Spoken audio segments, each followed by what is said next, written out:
Hey there, we're looking at the Reeve Small Sebenza 21. Finally reviewing this. Now these knives, people are going to thumbs down, instantly jump in the comments and say it's ridiculous to spend that much money on a knife. I would never do it. I don't understand why you would. To those people I say, in your life you do this somewhere. Unless you are the most pragmatic person, you have paid at one point for the extra trim level on a car. You've paid an extra $3 to have leather seats, when really the fiber seats would have done you just fine, or the fabric seats. You've paid a little bit extra money for a kettle that has a glass sides on it, so you can see the water boiling and see the element inside. For a couple of little features, you've paid 300% more than your basic kettle that you can get. So it's just another way of that happening, just in pocket knives. That's kind of how I think of it myself, and that's kind of how I process it, because it's a lot of money to spend, and you need to sort of process why and how you spend that money. So we'll just get past that first of all. This is an expensive knife, and the expense does not go into the material or the absolute practicality of the knife at all. It doesn't mean you're getting the most comfortable, the most high-end steel.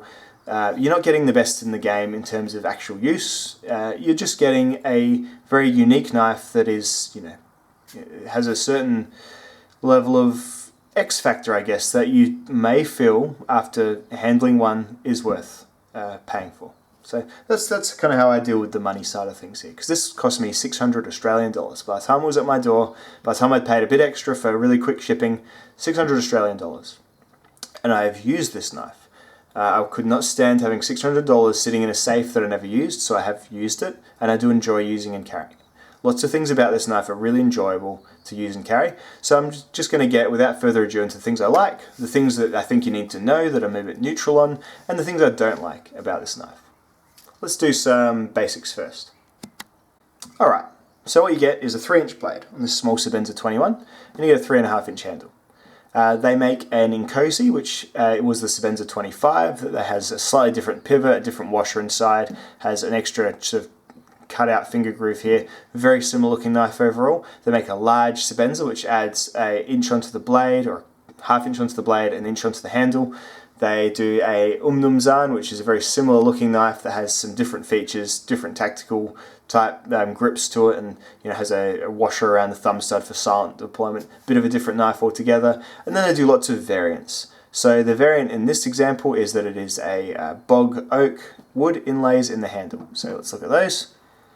That is like a fossilized wood, or a semi-fossilized wood. Wood that is almost turned to stone, but is still, I guess, somewhat fibrous, and is literally dug up from bogs, and it may well be between 200 and 1,000 years old. So very, very cool stuff to have inlaid, and they mill out the grooves and they inlay it with super sticky 3M tape, and I've never heard reports of these falling out or anything like that, so pretty sure they're good.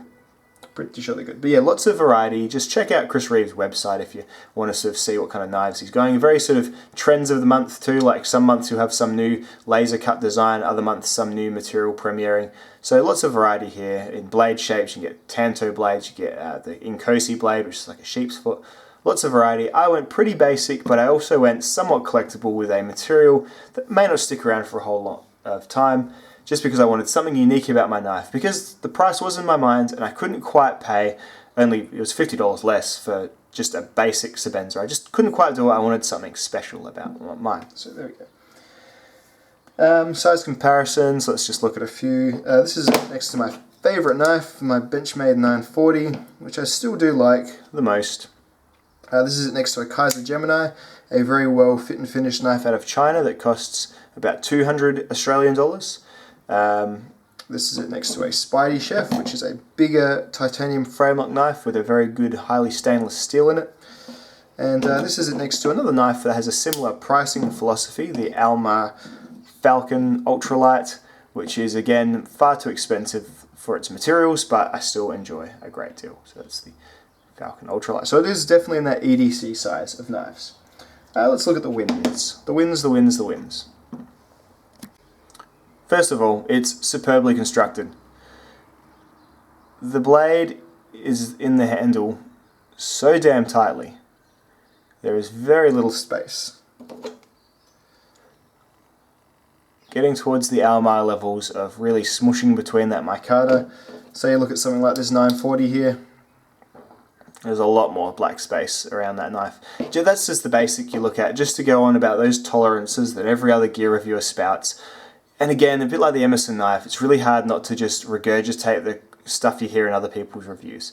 But it is true, these knives are very well and very tightly put together, but they're put together tightly and yet they still open very smoothly. So just the overall fit and finish and quality of the knife is exemplary. It is probably the best I've had, or at least on par with the best I've had. There's nothing wrong with it that I can see at all. Any flaws you can see on the knife are put on by my handling of the blade. So any marks on the surface here are from work sharpening it to do the edge test.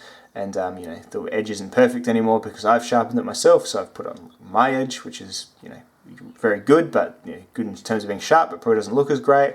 Everything else, it just came perfectly.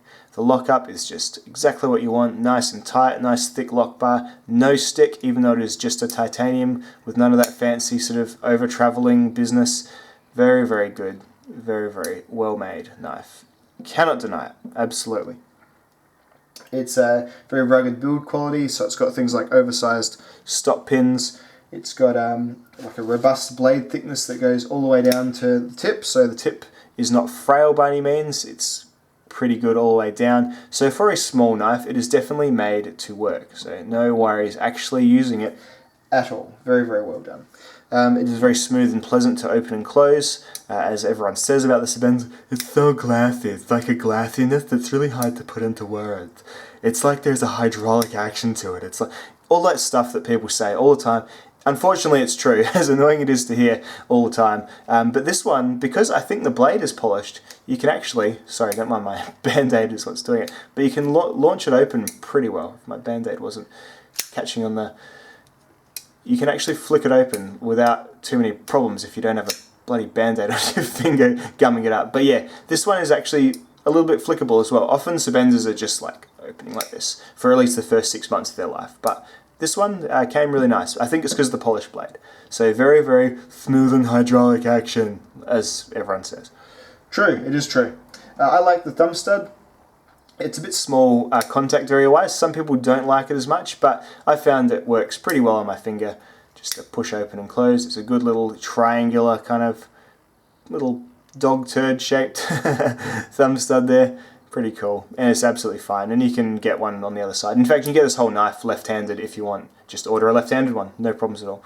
It's just simply the scale is cut and sprung on the other side. Very, very cool. From there, I really like the pocket clip. It's pretty thoughtful use of the raw titanium finish. Usually the whole knife, when you don't have inlays, is this colour here. They've left it this colour because it leaves a little bit more grip on the pocket, because the spring isn't super tight, but with the extra grip and with the nice contouring, that second little bump there, it holds in the pocket really, really well. Sticks out just a little bit, but it's not an ugly stick out, so I'm completely fine and happy with how it carries in the pocket. Another thing that I like about the knife.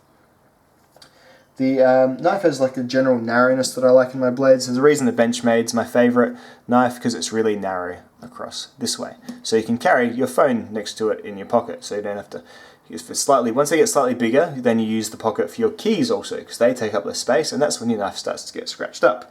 So, like say you look at this ZT, which is a much bigger knife altogether, but it's they get pretty wide. Some knives get pretty damn wide, especially some Spydercos. There you go. So I do like the narrowness as well as part of the design. I really like the gold anodized details that match the bog oak. So you've got a gold anodized thumb stud, gold anodized lanyard tube, gold anodized rear spacer here. So very, very cool gold anodization. Usually it is blue with the micarta or the plain Sebenzas. Overall, I really like the look of the knife too. I like the design, I like a lot about it. I like just, it's very simple, but it is sort of distinctive. It is obviously a Sebenza. The Sanram New 710 kind of looks like it, but when you get this in hand, it does have a very certain quality to it, and it's all that stuff that people hate to hear, that X factor. It's the provenance of the piece. It's all that nonsense, but it is true. It's a well-designed, well-made pocket knife, and it just looks good. It's zooming out a little bit. It's just nice to handle, fidget with, and look at in your hand. It's lovely, and it is just a lovely knife. Absolutely. Let's get into the things that I feel like I need to talk about, but I'm not really quite prepared to say are bad. Right, S35 VN blade steel. Now, it's done really well in this case, and it held for a good long time on my cut test. Not as long as Kaiser's, but at some point, no matter how expertly it is implemented in this knife, I know they soften it just a little bit so it's the high hollow grind can, last, not warp and stuff. All that stuff is great. It's great the thought's gone into it, but you have to realize at some point it's still S35 VN. It's not, there is other steels that you can get those same features of edge retention and toughness from that you would get in cheaper knives. For example, this knife is less than half the price. It runs LMAX. It's made in America. It's a titanium framelock. It's bigger. There's more material here. There are no issues with the tolerances here at all. Are you sure it doesn't have like the super blade being hugged by the scales or anything like that? But there is absolutely nothing wrong with this blade here at all. And you just need to start thinking, well, why isn't it an LMAX? Or why isn't, because LMAX will cut for about, as far as my tests go, about 30% longer than this S35VN. You just have to start looking at the actual value of the materials, despite how good they're put together, and that they are put together good in America. I'm not going to say it's bad, the steel, or the titanium is bad. Anything like that is bad. It's just something you just definitely need to digest. There are companies doing as good a fit and finish, zero tolerance, lion steel, that sell knives for about half the price, often with better materials. That's just a fact. They don't have the Chris Reeve X factor, and the knives are a bit more, perhaps odd looking and not as classic as this, but it's just definitely something you need to bring up and you would be remiss as a gear reviewer. The Lion Steel TRE is an amazingly finished knife, and you can get even the titanium version for less money than this with M390 steel. Just saying, The ergonomics are fine, but they're definitely not groundbreaking. It's just a straight knife handle. This is the smaller Sebenza, so I'm not going to criticize it for being small, because I damn well chose a small Sebenza. It's my choice. You find it's about a 4-finger knife, maybe a 3-finger knife. Fine to grip and handle, but just basic. That's all. Basically, not bad, not good, just neutral. So there we are. Just a neutral ergonomics on the knife. Nothing is bad. The clip is, again, really well done, so it's not a hot spot. You can grip and use and work with the knife for a long, long time. When I did my cut test, I had no issues using it at all, and that was long, repetitive task cutting, so absolutely fine with the ergonomics, but that's all they are. They are just fine. And on, a $600 knife, that is it. Definitely note this is a small knife. Has the advantage of a small knife, including a really low weight and profile, but you might be surprised at how small it actually is. I got it out of the box. It's a really light, little, tiny knife. It's not big, and so it does feel diminutive for the hefty price tag as well. Just something to mention. You probably will feel the same thing if you get one. That's all. And the anodization, the last thing you need to realize is the anodization on the thumb stud will come off fairly quickly. So just something to know there. It's lovely for now, but eventually this won't be very gold anymore. And that's just something I'm gradually coming to terms with, and I'm sure I'll work through it in a very mature and adult way when it happens. So there we go. Something to think about and just to know. Let's look at the things that I don't like about the knife. Let's slag it off a bit, shall we? Bring it down a couple of pegs, huh? First of all, the lanyard on this small Sebenza was flawed from the beginning. So the lanyard tube is very creatively made. So it is, you can see it there behind the blade. I'll move the blade out of the way. The lanyard tube goes through like that, and it's got a little bit of wobble in it, and it comes with a very tight little round sort of ropey lanyard that I took off because when I was closing the knife would just trim it a little bit. Started fraying straight away. As soon as I opened and closed the knife a few times, I tried moving the lanyard out of the way, but the lanyard would fall back into a position where then the knife would close, it would just give a little snip, and I'm not a big lanyard fan, so I took it off. I thought, well, I guess that's dumb. If you liked the lanyard that came with it, you'd probably get bothered by your knife trimming it off. It was happening, and you can see how it happens. The knife is really close.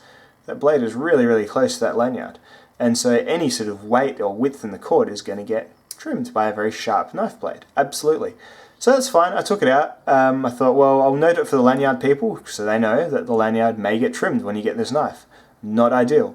But then this happened. Because it's a very cleverly designed lanyard loop with a really cool, supposed, mobility feature, it rattles. So now I'm left with the opportunity to or the choice, to either take it out and just have an empty hole going through, losing that nice bit of gold anodization and that little bit of extra visual appeal, or leave it there and just have that rattle, which, I don't know, I can't say I like. So they need to rework the lanyard. They just do. This one came and it was trimming it, so I took it out and now it rattles. And I don't like it. There's only the other knife that does that is the Spidey Chef, but not as much. Geez, now it's not doing it at all. Maybe it's just when it's closed. No, now it's not doing it. So the Spidey Chef sometimes does it. This lanyard hole here is a little bit movable, and that's it. But it's a rattle because it's a moving part that is now no longer full of rope, so now it rattles. Got to bring it up. The lanyard is done badly. It's a fail. It really is. The price on this, I don't know. I can't say it's a fail because I do somewhat see the value in it. But overall, I've sort of covered it already. This knife, American made, very well made, more materials, better materials, half the price. How do you explain that away to someone? And I know there's the whole thing that I started with, you pay extra for, the things in, maybe in a car or something, you get the extra trim package, the extra level of feature, the extra zim zam zoom, all that cool stuff. You get that in many facets of your life. You walk past the plain Target baseball cap and you get one with a sports brand on it for an extra $10. It's just kind of what we do. But this is like an extra 300 Australian dollars over on top of this to get this, and the materials are equal or less. The construction is about on par. This is a lovely knife, the Sebenza. It's lovely, and if money is no object, I'd just recommend buying one blind. However, because you can get knives like this for just as good a money, I know it's a different, theory behind it. My battery's getting low. I must stop for a moment. 1 minute. Sorry, so as I was saying, the thing is, as long as knives like this exist, that are made in America, made very well, with just as good materials, I know that I've had my issues with the S35 and some ZT knives, as long as these exist at half the price, and as long as knives like this exist with impeccable fit and finish, I know it's Chinese, but with the same materials, S35 VN, titanium, contoured titanium even, manufacturing prowess present, then this definitely is not an insta-buy, no matter how many video reviews you watch of these knives. Not saying you've just wasted your time watching one of my videos. That is never the case.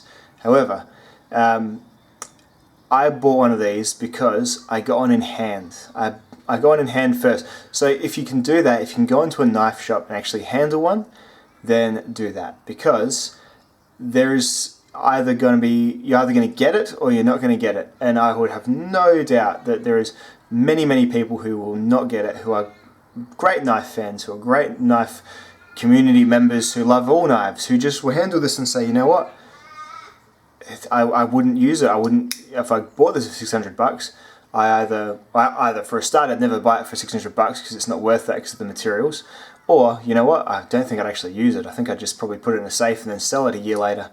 So very certain people, who I think I was one of, will buy it and say, you know what, I think this would be a really good user knife. It is nice to hold and handle, but also quite useful. And so that's how I've been. And I have been using it, and I've been cutting things with it. I've been carrying it very frequently. But I wouldn't have done it sight unseen. So try and borrow one. Do more than just read and watch about it, because it's too much money in the line to just hope that you're going to get it. Because you might not be able to resell it for as much. You might be stuck with it. So just a bit of advice on that one. It's not going to be a given that you'll love this blade. I liked it straight away, and I've grown more and more fond of it despite its value and its lanyard problems, but may well not happen for you. So I'm not going to say go and get this one. I'm going to say do more research, probably hold one in hand. It's too much money to risk not absolutely loving it. I'm lucky enough that I absolutely do really, really love it. But yeah, I couldn't in good conscience say that this is a must buy, because there are too many practical and pragmatic purposes for looking at it, especially versus competition, but for just looking at it as just a cutting tool and not finding those numbers quite adding up. That's my review on the Sebenza 21. I love it. You may not. Do try first, is my final word. See you later, guys.